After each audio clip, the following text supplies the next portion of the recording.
पुण्यश्लोक लोकमान्य टिळकांच्या प्रतिमेला सर्वप्रथम अभिवादन करतो। आज या कार्यक्रमाचे सन्माननीय अध्यक्ष आदरणीय विजयभाऊ मुकेवार, आपणामध्ये उपस्थित मंडळाचे उपाध्यक्ष आदरणीय नंदूभैया बर्डिया, सहसचिव श्री अशोक काका सोनटक्के, संचालकगण श्री ओम भैया चेचडा, श्री कुचनकर काका, औषधी निर्माण शास्त्र संस्थेचे प्राचार्य रेड्डी सर, ज्यांचा सत्कार आपण हे आयोजित केलेले आहे, अशा आसवले मॅडम, आसवले सर,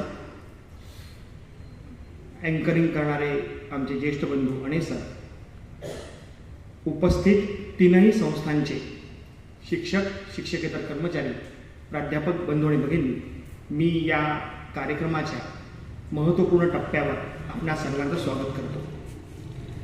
त्याचबरोबर विशेष स्वागत प्राचार्य मॅडम, आसवले मॅडम यांच्या मातोश्री तथा त्यांच्या कन्या या दोघींचं पेन आणि त्यांच्या दोन्ही मॅडमच्या नातवांचं सुद्धा मी मनपूर्वक स्वागत करतो। जेव्हापासनं नंदूभैया बर्डिया आपल्या व्यवस्थापन मंडळावर आले त्यावेळेला प्रोग्राम कसा व्हावा यासाठी नंदूभैया बर्डिया एक डिसिप्लिन आम्हाला आखून देतात, पण आजचा कार्यक्रम कौटुंबिक असल्यामुळे तो थोडा डिसिप्लिनचे बंद तोडून बाहेर सरकेल या डिसिप्लिन और इतना सुंदर बोले और अपने को खाने के लिए लेट भी करना है। बहुत ही सुंदर बोले, आज जो मैडम के लिए बोले ना, हकीकत में दिल भर गया।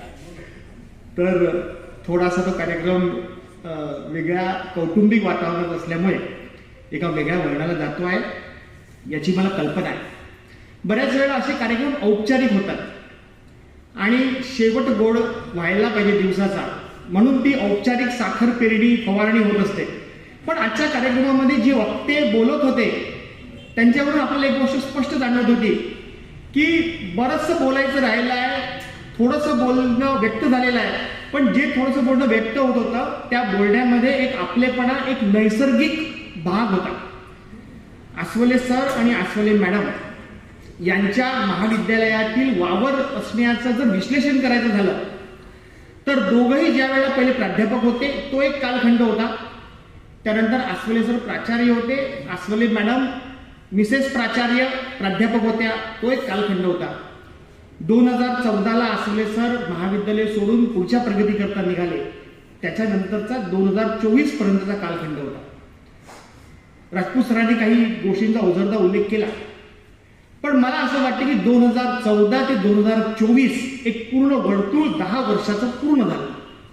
योगायोग केमिस्ट्री डिपार्टमेंटबद्दल अनेक सांगितले गेले। 2014ला जी एक परिस्थिती निर्माण झाली होती ती परिस्थिती 2024ला पूर्णपणे वेगळ्या अँगलनी आसवले कुटुंबियांसाठी, आसवले दाम्पत्यासाठी एक सौख्याचा क्षण घेऊन आलेले आहे। आणि मला स्वतःला असं वाटते, म्हणजे मी भाऊंजवळ बोलताना हा विषय बोललो होतो की हा क्षण आपण त्या सौख्याला साक्षीदार करण्यासाठी म्हणून या ठिकाणी साजरा केला पाहिजे, या ठिकाणी त्याचा उत्सव व्हायला पाहिजे। ज्या वेळेला आसवले सर, आसवले मॅडम यांच्याबाबत अनेक लोक बोलत होते, मला स्वतःला असं जाणवते की या दोघांचीही काम करण्याची पद्धत एक वेगळी पद्धत आहे। एक म्हणजे त्यांच्यात सिस्टमॅटिक प्लॅनिंग आणि मिटॅक्युलस एक्झिक्युशन आढळतं। म्हणजे ज्या वेळेला श्वेताचं डॉक्टर होणं असेल, आशयचं COEP सारख्या संस्थेमधनं इंजिनिअरिंग होऊन रोबोटिक्समध्ये PG करायला, PhD करायला फॉरेनला जाणं असेल, या सगळ्या गोष्टी कौटुंबिक बाबीवर घडत होत्या, त्यांचा इंडिव्हिज्युअल बायोडाटा वाढत होता। या सगळ्या गोष्टी परफेक्ट प्लॅनिंगच्या चौकटीत कशा बसवायच्या या गोष्टी आसवले सर, आसवले मॅडम प्रत्यक्ष जगत असताना आम्ही त्याच्यामध्ये शिकत होतो। आसवले सरांसोबत मी UGCच्या इंटरफेस मीटिंगला मुंबईला गेलो होतो। मला अजून आढळतो तो प्रसंग की इंटरफेस मीटिंगला गेल्यानंतर आम्ही सगळी तयारी करत गेलो होतो, ट्रेनमध्ये पण आमची बरीच चर्चा होत होती आणि तिथे गेल्यानंतर इंटरफेस मीटिंगच्या आतमध्ये टेबल लागले होते। ते टेबल लागल्यानंतर अमरावती डिव्हिजनचा टेबल आम्हाला दिसला। मी सरांना म्हटलं, सर चला पटकन आपण जाऊ। सर म्हणे 2 मिनिटं थांब। त्याचं कारण असं आहे की आपण जस्ट जर्नीमधनं आलो, त्यांच्या समोर जायच्या आधी पहिले आपण स्वतःला व्यवस्थित ट्यून अप करून घेऊ आणि मग आत जाऊ, कारण ते लोक पूर्णपणे फ्री बसले, त्यांना त्या दिवशी अमरावती डिव्हिजनची इंटरफेस मीटिंग आटपायचे होते, त्यामुळे ते पूर्णपणे फ्री बसले। पण आपण जाताना जो एक लूप टाइम आहे, म्हणजे एका ऍक्टिव्हिटीमध्ये दुसऱ्या ऍक्टिव्हिटी स्विच ओव्हर करणे, तो लूप टाइम घेतला पाहिजे. आणि मग आम्ही तो लूप टाइम घेऊन गेलो आणि राजपूत सरांनी उल्लेख केल्याप्रमाणे त्या वर्षी UGCच्या हायएस्ट ग्रँड आपल्या महाविद्यालयाला त्या 11व्या प्लॅनमध्ये मिळालेल्या होत्या. आसवले सर त्यावेळेस अर्थातच आपले या सगळ्या प्रकारामध्ये लीडर होते. हे सगळं एका ठिकाणी घडत होतं. आणि मग राजपूत सरांनी उल्लेख केला की आसवले सर पुढे फायनान्स ऑफिसर झाले. केमिस्ट्रीचा माणूस फायनान्स ऑफिसर झाला. फायनान्स ऑफिसर पद यशस्वी सांभाळलं. पण कॉमर्सवाले आम्ही प्रचंड बदमाश. आम्ही नंतर काय केलं जेव्हा मला लक्षात आलं, विद्यापीठ कायद्यामध्ये आम्ही प्रोव्हिजनच टाकली की आता मला CA किंवा MBA फायनान्सच पाहिजे. कारण तोपर्यंत आम्हाला वाटत नव्हतं कॉमर्सवाल्यांना की सायन्स मधला कोणी व्यक्ती फायनान्स ऑफिसर क्लेम करायला येईल का. जेव्हा ते सिद्ध झालं त्यावेळेला सगळे कॉमर्सवाले म्हणजे की अरे असंही होऊ शकते की फायनान्स ऑफिसरच्या जागेवर केमिस्ट्री मधला माणूस येऊन ती पोस्ट राबवू शकतो. एक काम करा, विद्यापीठ कायद्यात बदल करून तरतूदच करून टाका की फायनान्स ऑफिसर व्हायचं असेल तर चार्टर्ड अकाउंटन्सी पाहिजे किंवा MBA फायनान्स पाहिजे. तर या सगळ्या बाबी घडत असताना आसवले मॅडमचं जे काम 2014 नंतरच्या टप्प्यात होतं ते काम अनेक अँगलनी सगळ्यांसमोर आलं. त्यांचा बायोडाटा आला, त्यांनी केलेले उत्कृष्ट कार्यक्रम आले.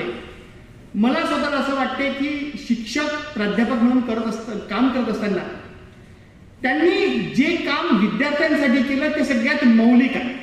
म्हणजे त्यांनी इंडिव्हिज्युअल रिसर्च पेपर्स केले, PhD स्टुडंट्स केले, तिथं अत्यंत गौरवास्पद बाब आहे. एक पहल शिक्षक ओर तो त्यांचा कार्यक्रम झाला की त्यांनी इथल्या विद्यार्थ्यांना घेऊन हनुमान मंदिरात गोरगरीब विद्यार्थ्यांना पोस्ट कोविड सिनारिओमध्ये एज्युकेशन सिस्टीम सोबत फाईन ट्यून करण्यासाठी जो कार्यक्रम घेतला त्याच्यात 70 झोपडपट्टीतल्या विद्यार्थ्यांना त्याचा लाभ झाला. ती विद्यार्थी संख्या होती 70. ज्या वेळेला कोविड होतं आणि कोविड नंतर ज्यावेळेस कोविडची पहिले लस आली त्यावेळेला त्या लसीवर उलटसुलट चर्चा चालू होत्या. ही लस घ्यावी की नाही घ्यावी, लस घेतली तर त्याचा ड्रॉबॅक होऊ शकतो का. पण आसवाले मॅडम सरांनी तो त्याचा अभ्यास केला, त्यांना पडलं की नाही ही लस घेणं गरजेचं आहे. त्यांनी केमिस्ट्री डिपार्टमेंटच्या विद्यार्थ्यांना त्या कामाला लावलं आणि 300 विद्यार्थ्यांना कामाला लावून 4928 मुलांना लस घेण्यासाठी मॅडमने प्रवृत्त केलं. त्याचे सर्टिफिकेट डॉक्युमेंटेड एव्हिडन्स डिपार्टमेंट जवळ कॉलेजमध्ये जमा आहे. फायर डिझास्टर मॅनेजमेंटचा वर्कशॉप त्यांनी कॉलेजमध्ये आयोजित केला. पहिला कार्यक्रम आयोजित केला होता फायर डिझास्टर मॅनेजमेंटचा. 125 विद्यार्थी त्या कार्यक्रमाला उपस्थित होते. फूड डिझास्टर मॅनेजमेंट आणि CPR ट्रेनिंग मध्ये कार्यक्रम आयोजित केला. त्याला 500 विद्यार्थ्यांना त्याचा लाभ घेता आला. स्वच्छ भारत अभियानावर त्यांनी एसे कॉम्पिटिशन राबवली ज्याचा 158 विद्यार्थ्यांना लाभ झाला. टीचर स्टुडंट्स आणि पॅरेंट मीट ही त्यांनी स्वयंस्फूर्तीने आयोजित केली. 98 विद्यार्थ्यांचे 85 पॅरेंट्स महाविद्यालयात उपस्थित होते. त्या पालकांना जी उत्सुकता असते की आपले मुलं लोकमान्य टिळक महाविद्यालयात जातात म्हणजे नेमकं शिकतात काय, तिथे लॅबोरेटरी कशी आहे, प्रयोग कसे होतात. तर त्या 85 पालकांना आपण महाविद्यालयात बोलवलेलं होतं आणि 98 मुलांचे 85 पालक महाविद्यालयात आले होते आणि त्यांनी तो कार्यक्रमाचा आस्वाद घेतला. त्रिवेणी संगम असं मॅडम त्याला नाव दिलं होतं. जादूटोणा जे लोक करतात त्या जादूटोणाच्या मागे रसायन काय आहे, केमिस्ट्री काय आहे, विज्ञान काय आहे हे उजागर करून दाखवणारा त्यांनी कार्यक्रम घेतला होता. त्यांनी की magic and science chemistry experiments, ज्याच्यात 69 विद्यार्थी त्यांचा सहभाग होता. त्याच्यानंतर नॅशनल केमिस्ट्री डेच्या निमित्ताने त्यांनी पोस्टर प्रेझेंटेशन घेतलं होतं ज्याच्यामध्ये 87 विद्यार्थ्यांनी पार्टिसिपेट केलं होतं आणि ते आचार्य PC रे यांचे पोस्टर आपण 31 शाळांना दिले होते. नंबर आपण मी मुद्दाम सगळे कोट करतोय. एक आठवड्याचा त्यांनी सोप आणि काजल मेकिंग वर्कशॉप घेतला होता इन्क्युबेशन सेंटरमध्ये, ज्याला आपल्याला चिंडालियांकडनं रिसर्च ग्रँट मिळाली होती. त्याच्यात 180 विद्यार्थ्यांनी सहभाग घेतला होता. कॅम्पस रिक्रुटमेंट ड्राईव्ह मॅडमने घेतला.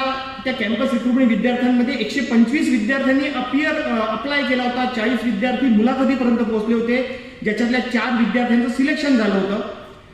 त्याच्यानंतर दुसरा कॅम्पस ड्राईव्ह घेतला होता ज्याच्यामध्ये 32 विद्यार्थी अपियर झाले होते आणि 27 विद्यार्थी त्याच्यामध्ये कंपनीमध्ये सिलेक्ट झाले होते. क्विज कॉम्पिटिशन मॅडमने आयोजित केली होती ज्याच्यात 324 विद्यार्थ्यांनी पार्टिसिपेशन केलं होतं आणि 310 विद्यार्थी त्याच्यामध्ये त्या क्विज कॉम्पिटिशनमध्ये प्रमाणपत्र प्राप्त करू शकले होते. Chemistry education at school level classroom to laboratory हा वर्कशॉप आयोजित केला होता 2024च्या 15-16 जानेवारीला, ज्याच्यामध्ये आपल्या इथे सिनियर कॉलेजला शिकणाऱ्या विद्यार्थ्यांनी शाळेमधले प्रयोग त्या मुलांना करून दाखवले होते. 615 गावातील विद्यार्थी त्यावेळेला आपल्या महाविद्यालयाला त्यांनी व्हिजिट दिली होती. त्याच्यानंतर कम्युन नावाचा त्यांनी एक प्रोजेक्ट, जी माझी संकल्पना होती, मी सगळ्यांना सांगितलं होतं, ती मॅडमनी राबवली होती की आपले माजी विद्यार्थ्यांचा आजी विद्यार्थ्यांसोबत संवाद साधायचा आहे. त्याचा बेनिफिट 490 विद्यार्थ्यांना झाला होता. IYPT 2019 मध्ये मॅडमनी एक पिरियडिक टेबल्सवरची पोस्टर मेकिंग कॉम्पिटिशन घेतली होती. 118 पोस्टर्स बनवले होते आणि ते सगळे पोस्टरची तयारी पाहून एक अशी संकल्पना आमच्या डोक्यात आली की बुवा हे सगळे पोस्टर आपण गावातल्या सगळ्या शाळांमधल्या विज्ञानाच्या विद्यार्थ्यांना दाखवले पाहिजे. याच हॉलमध्ये ते पोस्टर मेकिंग कॉम्पिटिशन झालं होतं, ज्याला 732 विद्यार्थी उपस्थित झाले होते. 732 विद्यार्थ्यांनी ते पोस्टर पाहायला आलेले होते. त्याच्यानंतर सोप काजल मेकिंगचा वर्कशॉप असेल, रेमिडियल कोचिंग सेंटर मॅडमनी चालवलं. MSc सुरू केल्यानंतर अनेक विद्यार्थी असे असायचे त्यांना MScचा अभ्यास करताना कठीण व्हायचा, पहिल्या सेमिस्टर रिझल्ट चांगला आला नाही, तर मग अशांसाठी रेमिडियल कोचिंग क्लासेस चालवले, ज्याचा 27 विद्यार्थ्यांना फायदा झाला. नेटसेट क्लासेस मॅडमनी चालवले, ज्याला 25 विद्यार्थी होते, त्याच्यातले 4 विद्यार्थी नेटसेट पास झाले. त्याच्यानंतर नोबेल लॉरेट्सची त्यांनी कॉम्पिटिशन, त्याच्यावर रिसर्च आर्टिकल लिहिण्याची कॉम्पिटिशन घेतली, ज्याचं 4 व्हॉल्यूम ज्याचे तयार झाले हस्तलिखितांचे. 115 विद्यार्थी त्याच्यात पार्टिसिपंट होते. Project on effects of coal mine, त्याचा 72 विद्यार्थ्यांना फायदा झाला. Motivational education top gender sensitization वरचं त्यांनी आयोजित केलं होतं. 207 विद्यार्थी त्याला उपस्थित होते. लिस्ट बरीच आहे, मी सगळ्या गोष्टींची ज्यावेळेला टोटल केली तर other than regular teaching working 10,003 beneficiaries त्यांच्या सगळ्या उपक्रमाचे आहे. आपण टाळ्यांच्या गजरात मॅडमच्या या उपक्रमशीलतेचं मनपूर्वक कौतुक करू. ज्या वेळेला अनेकविध प्रसंगाने आम्हाला इतरत्र जायचं काम पडते त्यावेळेला असं आढळते की अनेक लोक बिनकामाचं बोलतात, थोडेच लोक कामाचं बोलतात, बरेच लोक स्वतःच्या कामाबद्दल भरभरून बोलतात, पण एक काही विरळ लोक असतात की ज्यांचं काम हे त्यांच्याबद्दल बोलत असतं. आज मॅडम बद्दल इथे जेवढे सगळं बोलत होते ते मॅडमचं काम मॅडम बद्दल बोलत होतं की त्यांनी त्यांची सर्व्हिस इथे स्पेंड करत असताना, वेळ घालत असताना कशा पद्धतीने केलेली आहे. बऱ्याच प्रसंगांनी संयम ठेवावा लागतो, बऱ्याच प्रसंगामध्ये नकारात्मक गोष्टी ऐकायला मिळतात, पण अनेक वेळा शेलक्या शब्दात टीका होते, काही लोकांनी त्यांना स्तुतीपाठकही म्हटलं असेल, अनेक अशा गोष्टी होतात. पण या सगळ्या गोष्टी होत असताना जी मॅडमनी नंतर विकसित केलेला गुण जो आहे की जो त्यांना प्राचार्यपदी आरूढ करण्यासाठी कामास पडणार आहे, तो म्हणजे त्यांच्यातला व्हॉलेंटिअरिंग अप्रोच. की आपण जर स्वतःहून पुढे जाऊन काम करू शकत असू, कामामध्ये स्वतःहून व्हॉलेंटिअर होऊ शकत असू, तर त्या माणसाचं नेतृत्व ऑटोमॅटिक विकसित होत जाते. जे व्हॉलेंटिअरिंग त्यांनी आतापर्यंत फॉलो करत होत्या इन्स्टिट्यूशनमध्ये काम करत असताना, त्या सगळ्यांचा परिपाक म्हणजे त्यांच्यातलं विकसित झालेलं नेतृत्व. जेवढे उपक्रम मी वाचले त्याच्यातले 99.99% उपक्रम हे त्यांनी सुचवले होते, मी फक्त हो म्हणायचो किंवा त्याचा स्वरूप विस्तृत करण्यासाठी जे प्राचार्य म्हणून आद्य कर्तव्य ते करायचो. या सगळ्या परिस्थितीमध्ये म्हणजे 2014 ते 2024 आसवले सर, आसवले मॅडम यांचा एक जे कालखंड गेला किंवा 2007 ते 2014 पर्यंत, तो अनुभव असताना मला असं जाणवत होतं की ते फॉलो करतात एक फिलॉसॉफी. ती फिलॉसॉफी अशी होती कि अपने विरुद्ध बातें सुनकर मौन रहिए, जवाब देने का काम समय करेगा. आज 2024 उजाडलाय आणि त्यांच्या कार्यकर्तृत्वाचा प्रकाश हा सगळीकडे पडतोय. आसवले मॅडमच्या निमित्ताने ज्यावेळेला आसवले सर या ठिकाणी त्याच्यासोबत उपस्थित झाले, तर मला असं वाटते की असं भाग्य सगळ्या नवऱ्यांच्या भागी ललाटी आलं पाहिजे की मॅडमचा सत्कार होतोय आणि सर त्याच्यात फेलिसिटेटर म्हणून सहभागी होत आहे.